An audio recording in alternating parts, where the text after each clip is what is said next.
انہوں نے کہا کہ اپنے بیٹے سے کہا جاؤ اندر سے وہ نکال کے لے کے آؤ، رجسٹریاں نکال کے لے کے آؤ گھر کی، میں ان کو دکھاؤں کہ میں نے ہی خرید لیا ہے، تو تاکہ وہ ان کا غصہ ٹھنڈا ہو جائے۔ لیکن شکر ہے کہ انہوں نے یہ نہیں کہا جاؤ واقعی میں لے کے آؤ، تو پھر وہ مان گئے، کیونکہ وہ ان کی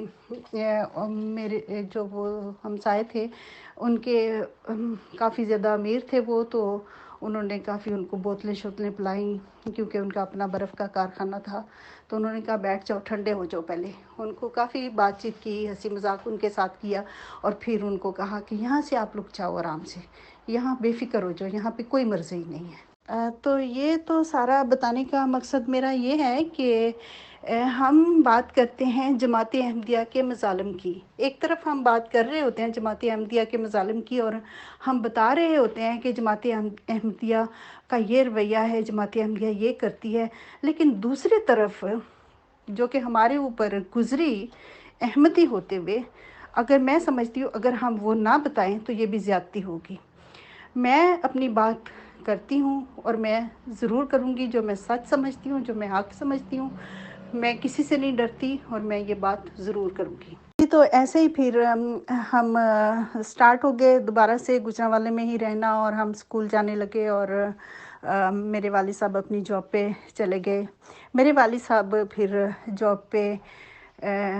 لاہور میں گئے نا، اور میرا خیال ہے کہ اس درمیان میں ہم لوگ ایک دفعہ والد صاحب کے ساتھ لاہور بھی گئے تھے، اور میرے دادا جان اور میری جو پھوپھو تھی وہ ہمارے گھر میں موجود تھی، اور ہم لوگ لاہور میں گئے تھے ایک دفعہ۔ یہ بھی ہے۔ اس کے بعد پھر ایک دفعہ ایسا ہوا کہ ہم اس وقت گوجرانوالہ میں ہی تھے، میرا خیال ہے لاہور سے واپس گوجرانوالے میں آئے تھے، تو میرے چچا جان جو کہ میرے نا ایک چچا اور پھوپھو تھی، اور ایک میری دادی جان تھی جو کہ ہمارے ساتھ نہیں رہتے تھے، کیونکہ وہ میری دادی جان کی علیحدگی ہو چکی تھی، اور ان سے چچا اور پھوپھو تھے۔ سوری بتانے کا کوئی خاص مقصد نہیں ہے، لیکن ویسے ہی میں بات کر رہی ہوں، ذکر کر رہی ہوں، تو بتا دیا ہے۔ تو یہ کہ وہ وہاں پہ نہیں رہتے تھے گوجرانوالے میں، وہ ایک جگہ رہتے تھے جس جگہ کا نام میانی ہے۔ تو اس درمیان میں پھر میرے چچا جان آئے تھے، تو وہ بہت اچھے تھے، بہت نائس اور بہت اچھے انسان تھے۔ مجھے یقین کریں مجھے وہ اتنے زیادہ اچھے لگے کہ میرا جی چاہا کہ میں چچا جان کے ساتھ چلی جاؤں، تو میں نے بڑی ضد کی کہ میں نے چچا جان کے ساتھ جانا ہے۔ تو انہوں نے بھی ریکویسٹ کی میری والدہ سے کہ اس کو میرے ساتھ بھیج دیں، تو میں ان کے ساتھ چلی گئی۔ تو جو میں ان کے ساتھ گئی تو ظاہر ہے وہ بھی احمدی تھے، اور بڑے پکے اور بڑے ہی سخت قسم کے اور بڑے نائس قسم کے احمدی تھے وہ۔ ان کے پاس میں پتہ نہیں 1 سال یا 2 سال رہی ہوں، اور میں سمجھتی ہوں کہ وہ میری تربیت کا ایک خاص حصہ تھا۔ جب میں جس عرصے میں ان کے درمیان میں رہی ہوں نا، ان کے پاس کوئی بچہ نہیں تھا، میں ہی بچی تھی، اور سارے وہ میرے ساتھ اتنا زیادہ پیار کرتے تھے کہ وہ ٹائم میں اکثر زندگی میں یاد کرتی ہوں۔ میری پھوپھو جان تھی، دادی جان تھی، دادا جان بھی تھے سوتیلے والے، اور میرے چچا تھے، یہ مجھ سے بہت زیادہ پیار کیا کرتے تھے۔ تو پڑھائی لکھائی میں بھی مجھے اتنا ہائی کر دیا، اور اسکول کی پڑھائی لکھائی میں بھی، اور ہر چیز میں میری تربیت میں ایک ایک چیز کے اوپر اتنی نظر رکھتے ہوتے تھے، اور اتنے پیار سے کرتے ہوتے تھے سارا، کہ میں آج تک وہ بات یاد کرتی ہوں۔ تو اس کے بعد پھر میں وہاں سے واپس آئی، پھر گوجرانوالے میں آئی، تو پھر مجھے یاد پڑتا ہے کہ شاید میں 4تھی کلاس میں تھی۔ ہاں، میں یہ ساتھ یہ بھی بتا دوں کہ جب میں دادی جان کے پاس گئی، تو چونکہ میری دادی جان جو تھیں وہ ٹیچر تھیں، وہ خود اسکول میں پڑھانے جایا کرتی تھی، تو میں ان کے ساتھ ہی جاتی تھی۔ تو جو میری کلاس کی ٹیچر تھی نا، تو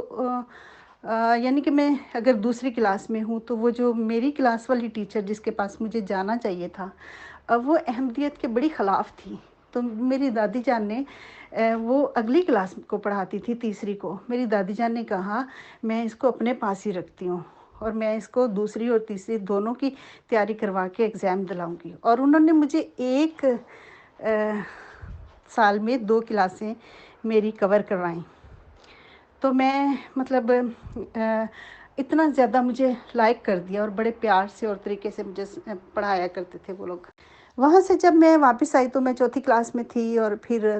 دوبارہ سے ہم گجرانوالے میں ہی تھے، اور مجھے یاد ہے چوتھی کلاس میں جب گجرانوالے میں تھی تو میری امی کی تربیت بڑی ماشاءاللہ سے سخت تھی۔ میری امی جان ہم سب بہن بھائیوں کو مجھے نہیں یاد کہ کبھی بھی ایک دن بھی کبھی انہوں نے سورج نکلے ہوئے اٹھایا ہو۔ اندھیرے میں اٹھاتی تھیں، نماز پڑھنی، پھر قرآن پاک پڑھنے جانا، وہاں سے آنا اور پھر ناشتہ کرنا اور اسکول جانا۔ یہ میں بتانا ضروری اس لیے سمجھتی ہوں کہ ایک دفعہ بڑے ہونے کے بعد جب میں کالج میں تھی تو میں کسی اپنے رشتہ دار کے ساتھ ان کے گھر گئی ہوئی تھی، تو ہم لوگ اتنی روشنی میں اٹھے نا، میں نے کہا اتنی زیادہ روشنی اور ہم لوگ ابھی تک سوئے ہوئے تھے، تو یقین کریں مجھے حیرت ہوئی کہ اتنی دیر تک بھی لوگ سو سکتے ہیں۔ تو کیونکہ میری امی جان نے ہمیشہ ہمیں عادت ڈالی ہوئی تھی، صبح اذان کے وقت اٹھاتی تھیں، وضو کرو، نماز پڑھو، قرآن پاک پڑھ کے آؤ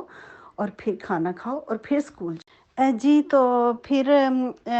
گجرانوالے میں میری پڑھائی سٹارٹ ہو گئی اور قرآن پاک بھی میں نے پڑھا۔ جن سے میں نے قرآن پاک پڑھا تھا وہ ایک بڑے ہی نائس مولوی صاحب تھے، وہ ہمارے دادا جان کے دور کے رشتہ دار بھی تھے، تو ہمارے گھر کے سامنے رہتے تھے، ہم ان کو دادا جان ہی کہا کرتے تھے جن سے ہم نے قرآن مجید پڑھا تھا نا۔ تو لوگ تو ان کو میاں جی کہتے تھے، لیکن ہمارے لیے وہ بھی ہمارے دادا جان کہلاتے تھے۔ تو وہ بہت نائس تھے، صبح صبح ہم ان کے گھر جایا کرتے تھے، اور ایک جگہ پہ انہوں نے پڑھنے کے لیے جگہ بنائی ہوئی تھی، سارے بچے لائن میں بیٹھ کے پڑھتے تھے، اور وہ ایک ایک کا لائن میں بیٹھ کے نیچے زمین پہ بیٹھ کے نا ایک ایک کا سبق سن کے آگے چلتے جاتے تھے۔ تو یہ قرآن پاک پڑھنے کا عمل تھا جو کہ میں نے گجرانوالہ میں ہی کیا تھا۔ جب میں میانی میں تھی اپنی دادی جان کے پاس، اس وقت میں چھوٹی تھی، اس وقت میں نے صرف قاعدہ پڑھنا سٹارٹ کیا تھا۔ جو پھر گجرانوالے میں نے پڑھائی سٹارٹ کی چوتھی سے لے کے 10ویں تک، چوتھی 5ویں اور پھر ہائی اسکول 10ویں تک میں نے گجرانوالے میں ہی پڑھا۔ اس درمیان میں پھر ہم کہیں نہیں گئے، جو جانا تھا اس سے پہلے ہی ہو گیا، چلے گئے تھے ہم مختلف سٹیز میں، لیکن میرے والد صاحب جو تھے وہ لاہور میں رہا کرتے تھے، اور ویکنڈ میں وہ آتے تھے گھر پہ، اور ہم ویکنڈ میں ہی اپنے ابو جان کو دیکھا کرتے تھے۔ تو